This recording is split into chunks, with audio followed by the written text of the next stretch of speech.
दोस्तों, पिछले सत्र में हमने डॉक्टर अजीत झा से 42 अगस्त क्रांति के विभिन्न पक्षों के बारे में बात की और एक विशेष पक्ष मेरी समझ से जो अभी जिस पे और बात करने की ज़रूरत है, देश में वो कौन कौन सी धाराएं थी जिन्होंने राष्ट्रीय आंदोलन की सामान्य तौर पे और 42 के भारत छोड़ो आंदोलन की विशेष तौर पे विरोध किया।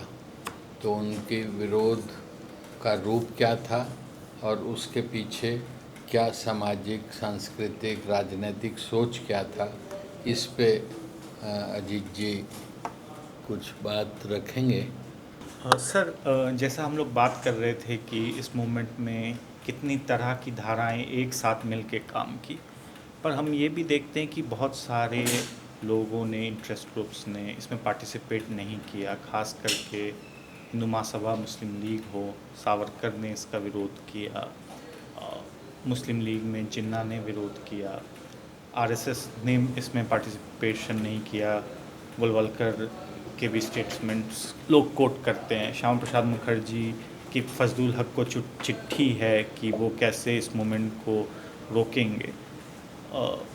तो सर, आपको क्या लगता है कि क्यों बहुत सारे पार्टीज़ ने, जिसमें कम्युनिस्ट पार्टी भी को भी लोग इसमें विरोध देखते हैं, या हम देखते हैं ज़मींदार, प्रिंसेस, बहुत ये सारे लोग क्यों इसका विरोध कर रहे थे? और ये खास करके जो कम्युनल फोर्सेस थे, चाहे हिंदू महासभा, आरएसएस या मुस्लिम लीग, इन लोगों ने क्यों इस मूवमेंट को विरोध किया? और एक तरह से ये भी लोग कहते हैं कि ब्रिटिशर्स के साथ भी उन्होंने अपने आप को जोड़ने में कोशिश की। इसको आप किस तरीके से देखते हैं? देखिए, जो विरोध वाली बात है, इसको आप 3 हिस्सों में बांट सकते हैं।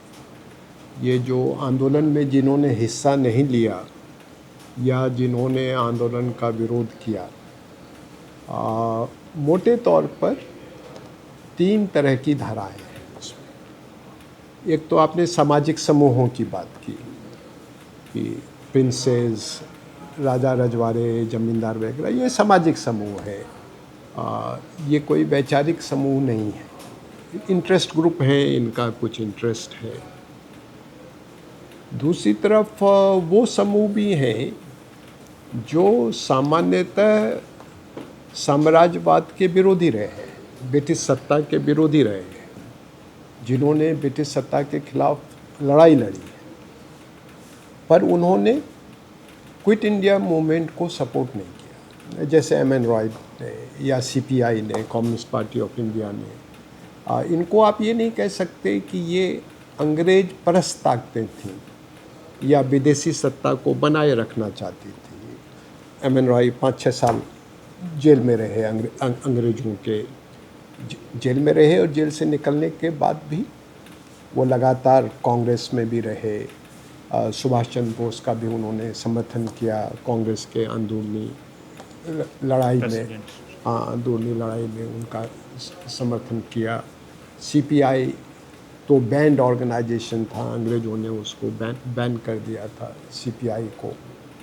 तो ये लोगों ने बहुत अंग्रेज़ों के ख़िलाफ़ बहुत लड़ाइयाँ लड़ी, पर इन लोगों ने क्विट इंडिया मूवमेंट को सपोर्ट नहीं किया।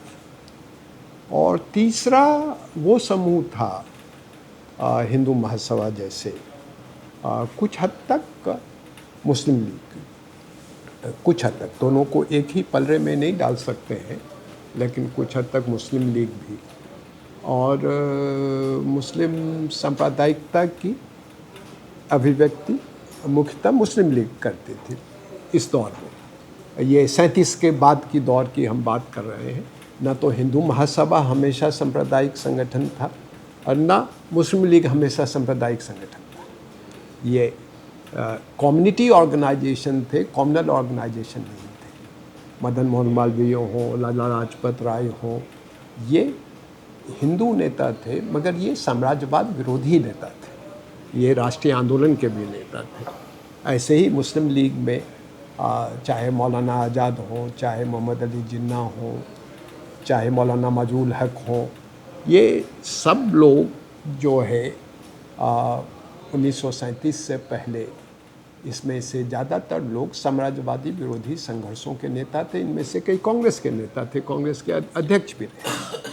हिंदू महासभा के भी कई नेता कांग्रेस के अध्यक्ष रहे, मुस्लिम लीग के भी कई नेता कांग्रेस के अध्यक्ष रहे। उस दौर में वो कॉम्युनल ऑर्गेनाइजेशन नहीं थे, कम्युनिटी ऑर्गेनाइजेशन थे। पर 37 के बाद की जो मुस्लिम लीग है और 37 के बाद की जो हिंदू महासभा है, ये सांप्रदायिक संगठन थे।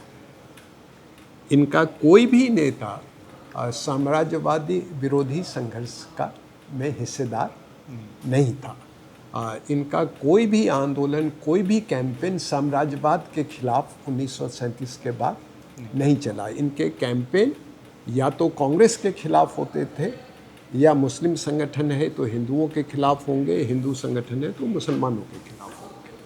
तो या तो कांग्रेस के खिलाफ होंगे या दूसरे संप्रदाय के खिलाफ होंगे।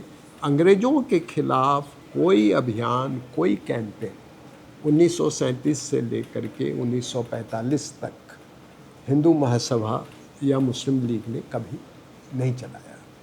तो ये एक तीसरी कैटेगरी के संगठन है। तो इन तीनों के बारे में आपको अलग अलग तरीके से बात करनी होगी। नेशनल मूवमेंट में अलग अलग समय में इन समूहों का भी समर्थन रहा है। ऐसा नहीं है कि बिल्कुल ही पूंजीपतियों का, उद्योगपतियों का या जमींदारों का या राजा महाराजाओं का बिल्कुल ही कोई भी समर्थन नेशनल मूवमेंट को नहीं रहा है, ऐसा नहीं है। राजा महाराजाओं को भी ये मालूम था कि अगर आज़ादी मिलेगी तो उनके लिए दिक्कत आएगी, जो व्यवस्था वो चला रहे हैं वो व्यवस्था नहीं चल पाएगी, ये उन्हें मालूम था। जमींदारों को भी ये मालूम था। पर इसके बावजूद छोटे जमींदारों का एक बड़ा तबका हमेशा से राष्ट्रीय आंदोलन के साथ रहा। वो क्यों रहा उसकी एक अलग कहानी है, लेकिन उनके साथ रहा। और क्विट इंडिया मूवमेंट के दौरान, चूँकि जैसा मैंने आपको बताया, क्विट इंडिया मूवमेंट के दौरान हालांकि बहुत विश्लेषक ये मानते हैं कि ये बिल्कुल बेमतलब था, ये आंदोलन बिल्कुल शुरू नहीं करना चाहिए था, इस आंदोलन का कोई फ़ायदा नहीं हुआ, इसका एक ही नतीजा हुआ कि शायद कांग्रेस और ब्रिटिश राज में कुछ समझौता हो जाता और भारत एक रहता, पर कांग्रेस ने मजबूर कर दिया अंग्रेज़ों को मुस्लिम लीग के साथ जाने के लिए, तो देश का बंटवारा हो गया। कई लोग देश के बंटवारे का सबसे बड़ा कारण क्विट इंडिया मूवमेंट को मानते हैं। कई ऐसे भी विश्लेषक हैं। वो एक पहलू है। पर ये 42 के आंदोलन में जो उस समय के माहौल के बारे में जिन लोगों ने लिखा है, किसी वैचारिक प्रिज्म से नहीं, कैसे लोग सोच रहे थे, क्या हो रहा था, क्या लोग देख रहे थे, और जिसमें ऐसा लग रहा था कि अंग्रेजी सत्ता वो ख़त्म होती नहीं होती, वो एक अलग बात है। वो मूवमेंट का इल्यूजन हो सकता है, डिल्यूजन हो सकता है, पर दुनिया के सारे मूवमेंट्स के लिए ये बहुत इम्पॉर्टेंट होता है। इसके बिना कोई बड़ा आंदोलन कभी होता नहीं। उस समय बहुत लोगों का ये अनुभव था कि ये सत्ता जा रही है और हिंदुस्तान आज़ाद हो रहा है। तो ये जो सारे तबके का रिस्पॉन्स था, वो इस रियलिटी को ध्यान में रख करके उनका रिस्पॉन्स था। इसलिए इसके बहुत प्रमाण हैं। जैसे जमशेदपुर में मज़दूरों की बहुत बड़ी हड़ताल हुई, बॉम्बे में, अहमदाबाद में तो हुई, ये तो हमेशा होती थी। तिलक की गिरफ्तारी के समय से मज़दूरों की हड़ताल जो है वो होती थी। जब तिलक गिरफ्तार हुए तो बॉम्बे में बहुत बड़ी हड़ताल हुई, और लगातार हर नेशनल मूवमेंट में, और नेशनल मूवमेंट ना भी हो तो भी बहुत स्ट्रॉन्ग होल्ड था बॉम्बे लेबर मूवमेंट का। लेकिन 42 में जमशेदपुर में भी हड़ताल हुई, और डालमिया नगर जो एक छोटी सी जगह है बिहार में, वहाँ भी हड़ताल। और दोनों के बारे में अंग्रेज़ों का असेसमेंट ये था कि उनके जो मालिक हैं, जो मैनेजमेंट है, वो उस हड़ताल में किसी न किसी रूप में शामिल। ये उनका आरोप। हाँ, उनका असेसमेंट। मतलब टाटा। हाँ, टाटा और डालमिया। टाटा के बारे में भी हाँ, टाटा और डालमिया दोनों के बारे में उनका असेसमेंट था कि ये उसमें कहीं ना कहीं कम्प्लिसिट है, इनकी मिली भगत है इन हड़तालों में कहीं कहीं ना कहीं। ऐसे ही क्विट इंडिया मूवमेंट के दौरान जमींदारों ने सक्रियता पूर्वक अंग्रेजों का साथ दिया हो दमन में, इसका प्रमाण आसानी से आपको नहीं मिलेगा किसी किस्म का, इसका प्रमाण नहीं मिलेगा। यहाँ तक कि दरभंगा राज जो जमींदारी के हिसाब से हिंदुस्तान का सबसे बड़ा जमींदार था और रेवेन्यू के हिसाब से हिंदुस्तान के किसी राजा की उतनी लैंड रेवेन्यू नहीं थी जितनी दरभंगा के जमींदार, जिसको राज दरभंगा बोलते थे, जिसको अंग्रेज़ों ने महाराजा धीराज का खिताब भी दिया हुआ था, उसने भी अपने अमले को, अपने सिपाहियों को अंग्रेज़ों की मदद करने से मना कर दिया, जो कि बहुत अंग्रेज़ों का लॉयलिस्ट माना जाता था। वो जो राजाओं के फेडरेशन का कई बार वो प्रेसिडेंट रहा, उसने भी उस रिप्रेशन में अपने रिसोर्सेज मुहैया नहीं कराए। तो जो सोशल ग्रुप्स थे, जो लॉयलिस्ट सोशल ग्रुप थे, वो क्विट इंडिया मूवमेंट के रिप्रेशन में कहीं भी एक्टिवली इन्वॉल्व नहीं थे। उन्होंने कोई हॉस्टिलिटी क्विट इंडिया मूवमेंट के लिए नहीं दिखाई। और यहाँ तक कि जो सरकारी कर्मचारी थे, पुलिस के कर्मचारी थे, बड़े पैमाने पर इन लोगों ने रेजिस्टेंस की मदद की। कई तरीके से इन्होंने रेजिस्टेंस की मदद की। तो उस मायने में जब हम अंडरग्राउंड मूवमेंट कहते हैं क्विट इंडिया मूवमेंट में, तो एक ढंग से पूरा देश ही अंडरग्राउंड था। भाई अंडरग्राउंड का क्या मतलब है? मतलब आप कोई कलेक्ट्रेट पे जुलूस निकालने के जाएंगे तो आपके ऊपर हमला होगा।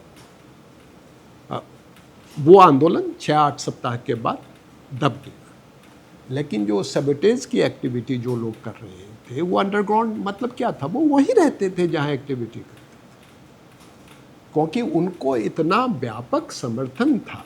ना लोकल पुलिस, ना लोकल एडमिनिस्ट्रेशन, ना लोकल जमींदार, कोई उनको पकड़वाने में कोई इंटरेस्टेड नहीं था। उस मायने में पूरा देश ही अंडरग्राउंड था।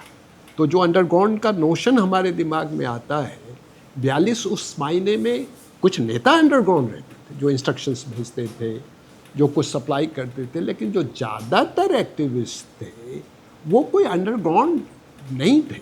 वो अंग्रेज़ों के लिए अंडरग्राउंड थे, पर वो तो समाज में ही रहते थे, क्योंकि उनके पास कोई एलाई नहीं था। अंग्रेज़ों के पास अंग्रेज़ों का कोई समर्थक नहीं था जो उनकी मदद करे। इसलिए social groups, loyalist social groups के असेसमेंट में भी एक बड़ा शिफ्ट क्विट इंडिया के दौरान आपको देखने को मिलेगा। और एक तो खैर वो एक्सेप्शनल केस है, जो औंध के राजा थे, जो गांधी जी के फॉलोअर थे। कहाँ के राजा? एक छोटी सी रियासत थी और गुजरात महाराष्ट्र के बॉर्डर पर होगी, और जिसका कॉन्स्टिट्यूशन गांधी जी ने बनाया था, जिसका कॉन्स्टिट्यूशन। और उन्होंने बहुत सारे एक्टिविस्टों को शेल्टर, वो बॉर्डर क्रॉस करके चले जाते थे, क्योंकि कोई ब्रिटिश इंडिया और देसी रियासत की कोई वेल डिफाइंड बाउंड्रीज तो होती नहीं थी, तो वहाँ शेल्टर वगैरह लेते थे। और गांधी जी इस परिस्थिति के, देखिए लोगों ने क्विट इंडिया रिजोल्यूशन पढ़ा नहीं है। असली दिक्कत की बात ये कि किसी ने क्विट इंडिया रिजोल्यूशन पढ़ा नहीं है। वो गांधी जी ने इस परिस्थिति को एंटिसिपेट किया कि ऐसी परिस्थिति होगी, तो उन्होंने हर सोशल ग्रुप के बारे में, स्टूडेंट्स क्या करें, किसान क्या करें, हाँ, इसके इंस्ट्रक्शंस उन्होंने राजाओं से कहा, देखिए आप जो है ये घोषणा करिए कि आप भारतीय राष्ट्र का हिस्सा हैं, आप इसकी घोषणा कीजिए। और आप इसकी भी घोषणा कीजिए कि आप लोकतांत्रिक संविधान को लागू करेंगे, पावर लोगों को देंगे। और लोगों से उन्होंने कहा कि अगर ये लोगों को पावर देंगे तो आप इनको अपना नेता मानेंगे। ये उन्होंने लोगों से अपील की। ऐसे ही उन्होंने कहा, जो जमींदार आंदोलन का समर्थन करेंगे, उनको जो लगान आप अभी तक देते रहे हैं वो लगान आप उनको देंगे। हाँ, जो आंदोलन का समर्थन करें।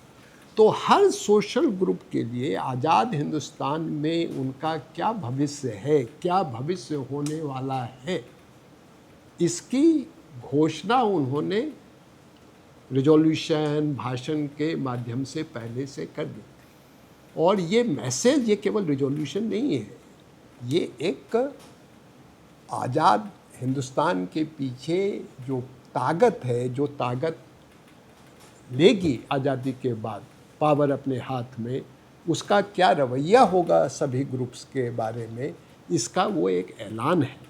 और लोगों ने उस परिस्थिति में उसके हिसाब से अपना रिस्पॉन्स तय किया।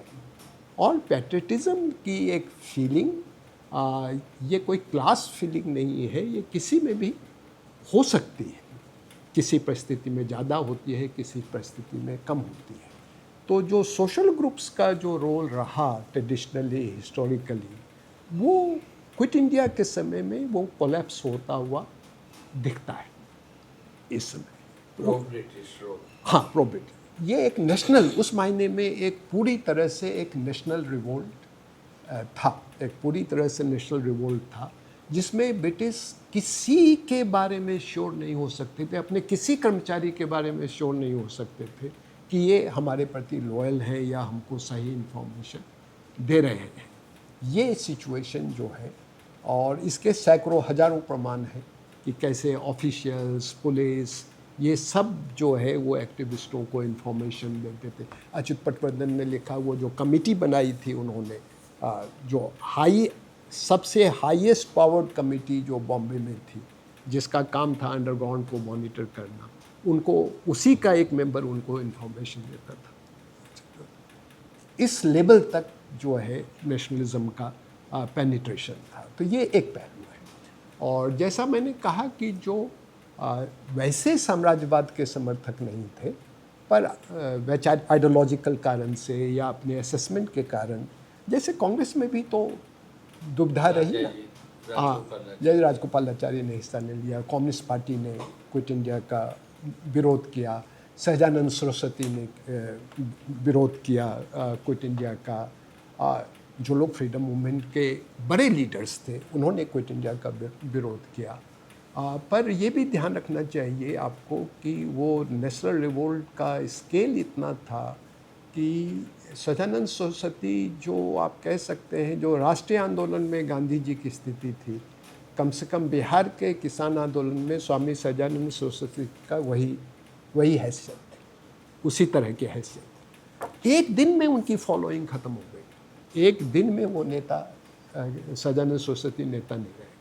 राहुल संकृत्यान जो कम्युनिस्ट थे, और चूँकि कम्युनिस्ट पार्टी का रिजोल्यूशन था कि इसमें हिस्सा नहीं लेना है, तो उन्होंने हिस्सा नहीं लिया। पर उन्होंने 1942 में 9 अगस्त, 10 अगस्त, 11 अगस्त को जो पटना में नज़ारा देखा, उसका डिस्क्रिप्शन उन्होंने लिखा, और उसमें उन्होंने लिखा है कि वो रिक्शा वाला, मजदूर, हर कोई आंदोलन के प्रवाह में बहा जा रहा है, और उसके सामने एक ही सवाल है कि विदेशी शासन को हमें उखाड़ फेंकना है। पार्टी का डिसीजन कुछ भी हो, कई जो कम्युनिस्ट पार्टी के सपोर्टर्स और वर्कर्स थे, वो सब मूवमेंट में उन्होंने हिस्सेदारी की, पार्टी लाइन को एक्सेप्ट करने से उन्होंने मना कर दिया। तो वो एक नेशनल रिवोल्ट था, एक एलिमेंटल रिवोल्ट था। उसमें जिन लोगों ने भी जो साम्राज्यवाद विरोधी थे पर उसका समर्थन नहीं किया, वो आइसोलेट हो गए। उनकी सीपीआई की एक पोजीशन होगी, जो किसान सभा, ट्रेड यूनियन उनके कंट्रोल में थे, उनकी एक पोजीशन होगी, पर उनका अपने कंस्टिट्यूएंट्स पर बिल्कुल कोई असर किसी किस्म का नहीं था। पर जो कॉम्युनल ऑर्गेनाइजेशन थे, जो कॉम्युनल भी थे और एक मायने में लॉयलिस्ट भी थे। लॉयलिस्ट इस अर्थ में थे कि उनका अंग्रेज़ों से उनका कोई नेशनल डिमांड नहीं था। अगर अंग्रेज कुछ कॉन्सेशन देंगे या अगर भारत आज़ाद होगा तो उसमें हिंदुओं को या मुसलमानों को ये मिलना चाहिए। अगर भारत आज़ाद नहीं होगा तो आज़ादी के लिए आप कुछ करोगे क्या? उसका कोई प्लान, कोई एजेंडा, कोई एक्टिविटी किसी को मालूम नहीं है। उनमें से उनके समर्थकों का कहना है वो तैयारी कर रहे थे, कभी किसी समय वो कुछ करने वाले थे, पर वो क्या करने वाले थे, उन्होंने क्या किया, इसके बारे में किसी को कुछ मालूम नहीं है, सिवाय इसके कि वो सिवाय इसके कि वो मन में उन्होंने सोचा था कि कभी वो तैयार अंग्रेज़ों को भी भगा देंगे। और सोचा या ना सोचा, दावा है। हाँ, दावा है उन्होंने, लेकिन उसके बारे में कुछ मालूम नहीं। हाँ, लेकिन जो हिंदुस्तान है वो अगर कांग्रेस मजबूर कर रही है अंग्रेज़ों को आज़ादी देने के लिए, तो फिर उस आज़ादी में मुसलमानों को ये नहीं मिलना चाहिए, हिंदुओं को ये मिलना चाहिए, इसको ये नहीं मिलना चाहिए, उसका प्रस्ताव उनके पास तैयार था।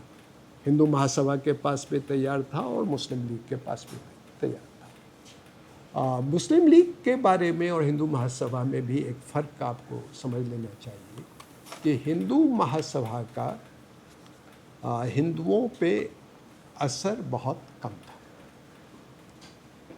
तो इसलिए बहुसंख्यक हिंदुओं का राजनीतिक फैसला या वैचारिक फैसला, इसके ऊपर हिंदू महासभा का कोई नियंत्रण या कोई प्रभाव नहीं था।